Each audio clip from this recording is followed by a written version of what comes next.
Okay, guys, here is your second video for chapter 15. I know last time we talked about Darwin, we talked about Cuvier, Lyell, and then we left off with Lamarck.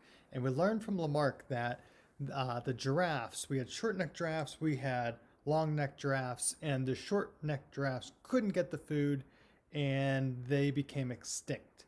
And that's completely opposite of what Lamarck thought. Lamarck thought that, they had these short necks and then they grew them bigger and bigger and bigger over time, and now all the short neck giraffes have big necks. In reality, that wasn't it. We couldn't save the short neck giraffes. The Grim Reaper was coming for them. And there's Mario. I don't know, but anyway, so the Grim Reaper got the short neck giraffes and they pretty much went extinct along with those traits. Okay, so his idea was rejected. All right, there's Yoda bringing the rejected in. I don't know, but okay.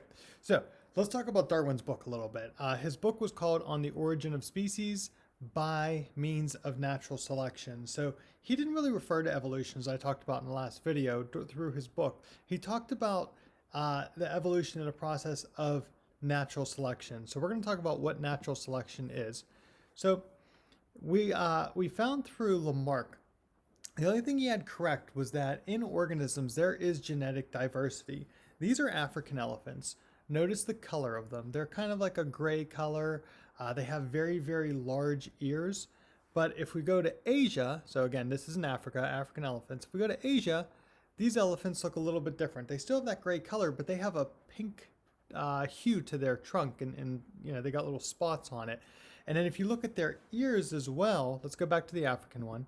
There's the African one. Very, very, very big ears.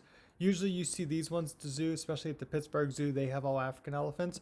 But if you look at the Asian elephants, you can find these at the Columbus Zoo in Ohio. They have a smaller ear. Okay, so there's a big difference between them. They're still elephants. Okay, the genus would be the same, but it's a different species of elephant.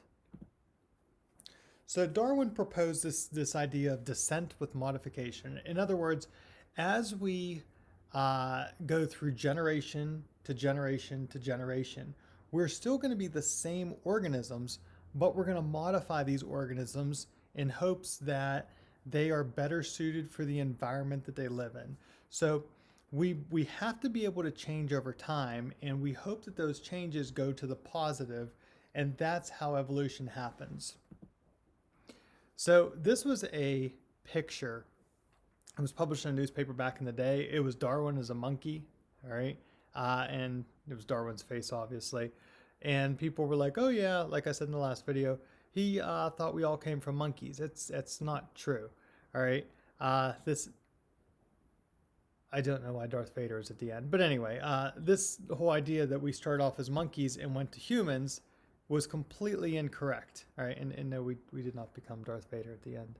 But anyway, so Darwin looked at so many different things on the Galapagos Islands. He looked at the birds, which we'll talk about, and that was his main thing, the finches.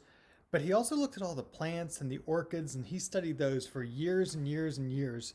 But he noticed throughout all the different explorations of the different islands was that the beaks of all these birds were just a little bit different. Some were bigger than others, some were longer than others, but he noticed that was the main genetic difference between them all. So here's all the different beaks, guys. And the bigger the beak is, if you look at the one on the right side, this guy right here, he has a very, very big beak. It's like thick. And why he does that is he wants to crush seeds. So if you guys have ever seen like walnuts and stuff like that, you got to crush the shell. Kind of the same concept. He had to crush some kind of seed in order to get the inner contents out. All right.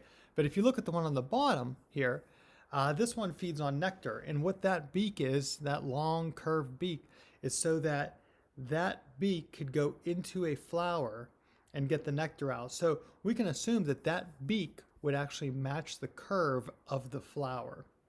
All right.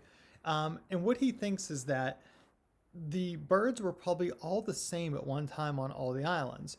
But one island, if we go with the one with the curved beak there, that island probably had more flowers and had a lot of nectar in the flowers. So the ones that were able to eat the nectar, they survived, they reproduced. But if you had this seed guy on that island, well, that seed guy, no seeds, he is not going to be able to reproduce. He's going to die, and then his traits would die with him. So that's why on that island, the curved beak ones, they flourished. Okay. So here is the ancestry that Darwin mapped out with all the finches, right? And you can see that it's a bunch of different nodes coming off this like tree of life, I guess you can call it. And it gave rise to all these different finches here. And then again, from last video, we talked about all these little notches here, these little nodes. That's going to represent a common ancestor between the different types of finches. So here's his theory of natural selection. Whatever individual is better adapted to the environment, and this is exactly what we talked about with the finches, whatever one of those finches is better adapted to that environment, that's the one that will survive. So this is what Darwin talked about in his book with natural selection, that the ones best adapted or that have the best adaptations, they're going to reproduce. Other ones, they're going to die. But for natural selection to occur, here's what we have to have. We have to have overproduction. We see this majorly in humans, but we don't really respond well to natural selection because, you know, not to be rude, but we kind of take care of our weak. You know, you're sick, you go to a hospital. All right. If you go into the animal kingdom, most of the time, if you're like, you know, out in the African desert or something like that, the ones that are sick or maybe get, like if a lion gets kicked by a zebra, that one's probably going to die. The rest of the pride is not going to stay with that lion. But anyway, so we have to have overproduction. If you look at all these cars here, these cars are just normal, everyday cars. And they're produced in very, very large masses. The more they're produced and the faster they're produced, the more mistakes there will probably be. But if we have a car like this, that it would be produced probably in smaller quantities because, you know, people can't afford this type of car. The production would probably be a lot better quality because they're not going to be producing a lot of them, that we're going to be taking their time. All right. So we got to have overproduction for natural selection to occur. Other things is we have to have genetic variation, something that's different, some adaptation that's different between one organism compared to the other. And if we have this genetic variation, one of them is going to survive better than the other. The one that can survive better is going to live. The one that cannot survive as well is probably going to die. All right. We also got to have a struggle to survive. Again, something we don't see a whole lot in humans, a little bit, but not too much. With the struggle to survive, guys, we're going to have, let's go back to the animal kingdom, all right, out in the desert or whatever. Some, we'll just go with lions, are going to be able to find food, shelter, and mates a lot better than others, all right? And the other ones, you know, whoever's not the king lion, all right, they're, you know, the other males, they're going to have trouble finding food and shelter, okay? And then the last thing is called differential reproduction, meaning the organisms, whatever ones have these best adaptations, the ones that survive the best, they're going to survive, they're going to reproduce, they're going to pass along their DNA, pass along those genes. And that is it for natural selection. I had Brad Pitt up on there. Go with Channing Tatum, whatever. But anyway, so good genes, I guess. Here's a little fun fact for you guys, like with turtles and stuff like that. Let's go with sea turtles. So when we talk about overproduction, if we have these sea turtles, which are produced thousands at a time, you know, if you've ever been to a beach, sometimes they'll have little areas roped off where there are sea turtle eggs, and they want to make sure those sea turtles can get to the ocean. So what they do is they rope them off, and then when the eggs hatch, hopefully the goal is to get them to the ocean. Problem is, on that route or that journey to the ocean, a lot of these sea turtles get eaten. In the thousands, we might have very, very low hundreds left, or even smaller numbers than that. So we have a very large amount of them die right upon birth. How? They're eaten by seagulls, right? Okay, so going on with genetic variation, we kind of talked about this already, but let's go, I don't know, on the beach, all right? just picture the brown sand, and there's different mice on the beach, okay? And if I go back to the sea turtles, look at the sand color here. This is a brown sand. Now, some areas of the world have white sand as well, and there's some crazy areas that actually have red sand. But if we talk about this brown colored sand, and if we're talking about genetic variation, let's say in mice, the mice with a brown fur color are going to survive better than the mice with the white fur color. Okay, so that's what we mean by genetic variation. Some genetic variations are going to be more positive than others based on the environment. Another one, here's a deer. Okay, you guys can see its antlers there. And if we just go to a different species, you guys can see that the horns or antlers are completely different of the deer compared to this one where they go straight up, okay, on the goat, or ram, I guess you can call it. But it's for a different purpose, okay? This one is going to put its head down and ram another animal, whereas the deer is probably going to put its head way, way down, or, you know, scratch its antlers on the tree. All right, just a little bit different use of them. Okay, struggle to survive. We kind of already talked about this one. We talked about last video with Antarctica. If you live down there, thicker fur obviously would be a lot better. Okay, so if you didn't have a lot of body hair, you would have a lot harder time to survive. And our last one, differential reproduction. Again, just populations will become different as the environment, as the organisms become better adapted to their environment.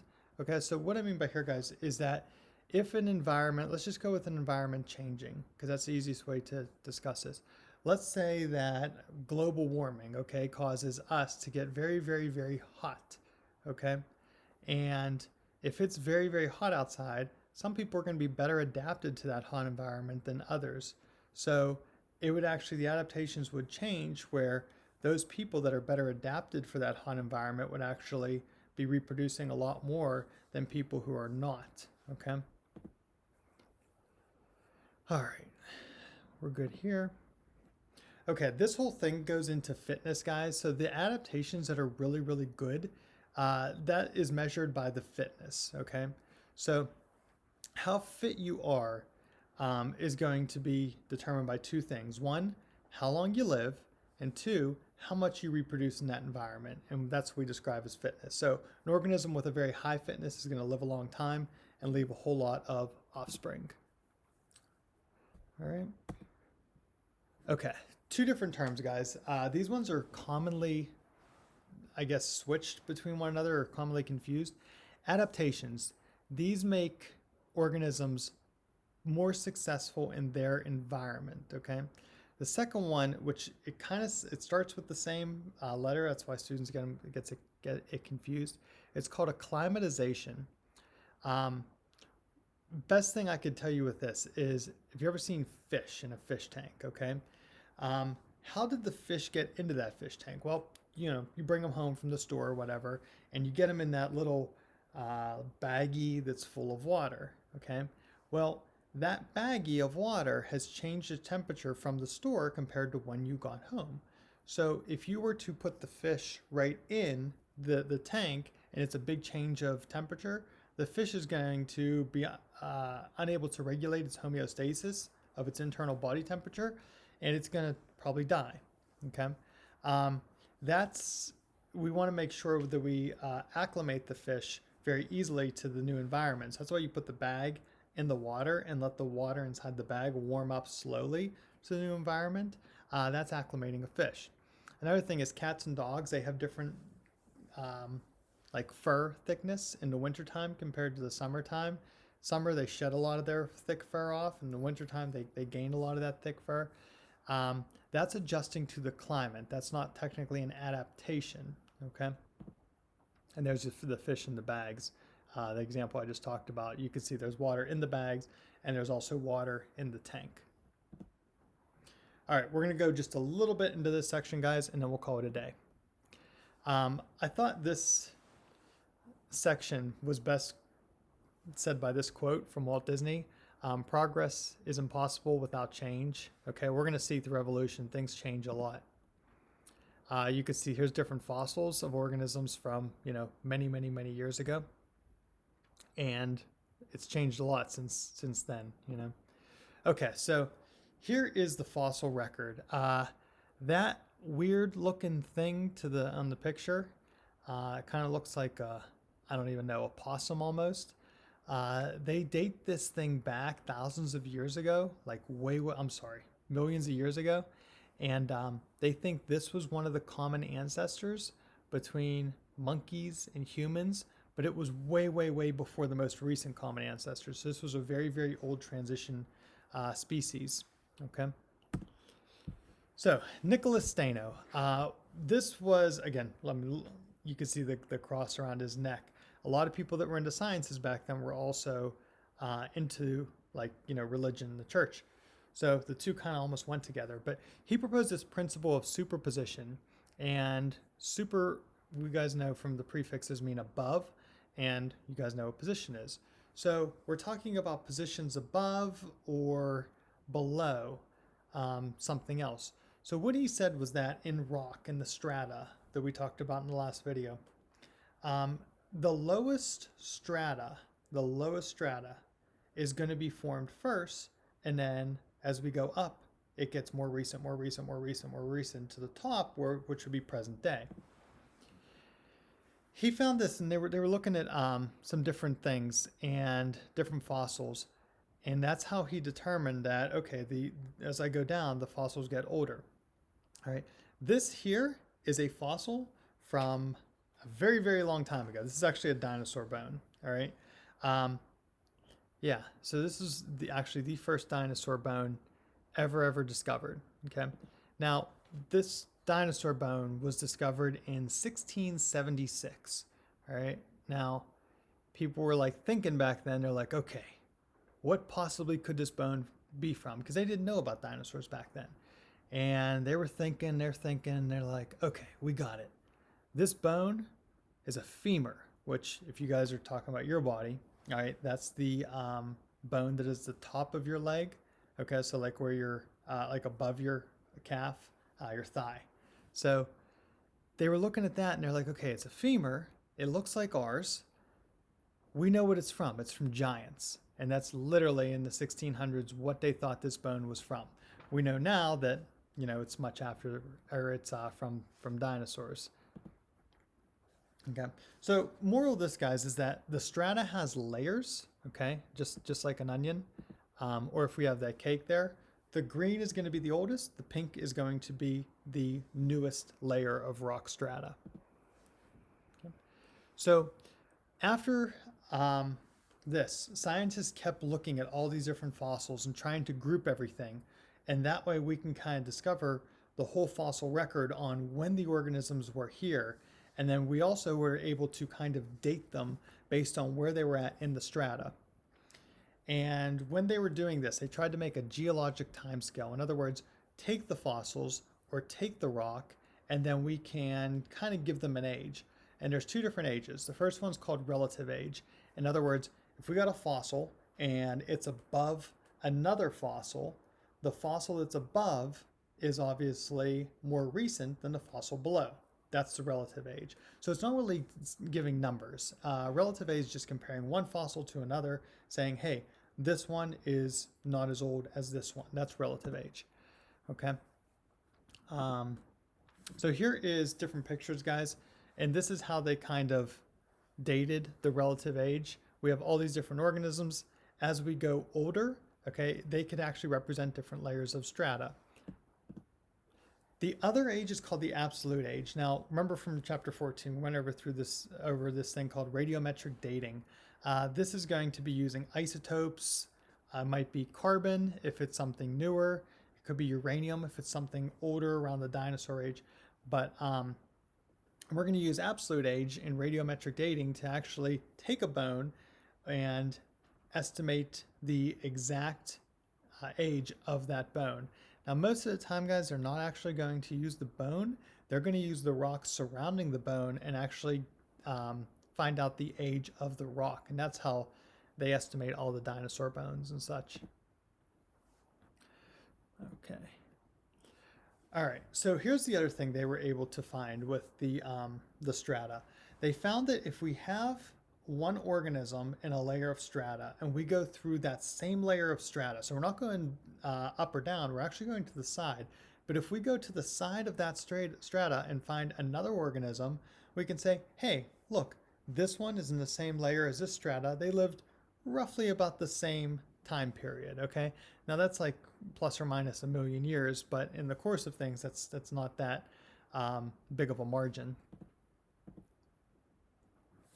Okay, so we already talked about transitional species, guys. These are species that are extinct now, and they gave rise to 2 new species, okay? And we'll talk more about that with humans and monkeys in the following videos. All right, last slide of the day, guys.